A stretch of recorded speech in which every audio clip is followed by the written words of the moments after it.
So there are waves that so time moves as a wave, light moves as a wave, sound moves as a wave.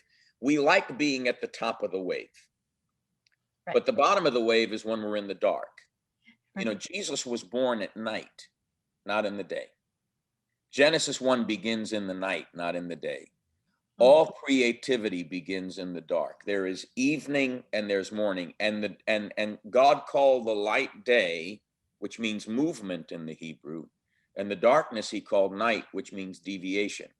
But it is in that deviating period at the bottom, in the dark. And a lot of people that, I mean, a lot of folk have gone through major shaking and they're at the bottom of a wave. Now, the upward climb out of this dark wave is going to be slow. It's not going to be some V. It's not. It's going to be a very slow ascent, because the next decade is going to be very disruptive, extremely disruptive. It will stabilize in the 2030s for our kids and our grandkids. Because even Chuck Pierce just said, we're going to go through, he said, a decade of Passovers. And he went through the Bible saying, you know, the first Passover happened in a crisis.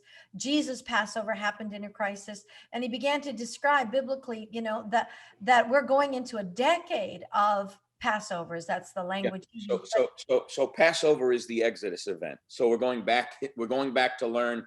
This was not just slaves leaving Goshen to go to another place. This is an epochal. I mean, and they're having to go through the dark element of water. It's always through water. It's always baptismal. It's always the chaotic element, the primordial chaotic element over which the Spirit brooded.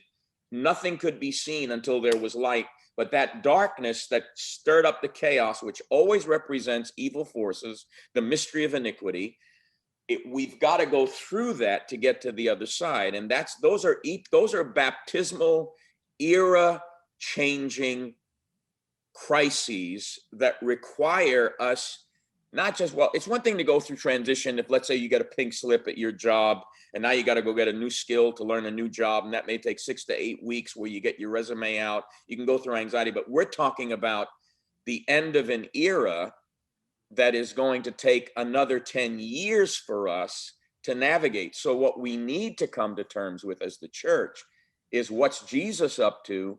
Where's he going? And are we going with him? Because the major forces of change are not coming from the past, they're coming from the future. Mhm. So, in other words, if you and I, you live in the Okanagan Valley, you live in one of the most beautiful places on the planet. I'll admit it. Yeah. Somebody has to live here. So if we were to take one of those big oak trees and get, let's say, one of those acorns and plant it in the ground, that acorn is not an oak tree. It contains the blueprint of the future, which is an oak tree.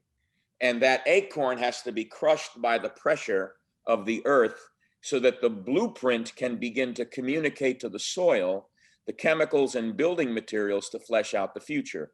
So the future determines the present far more than the past does.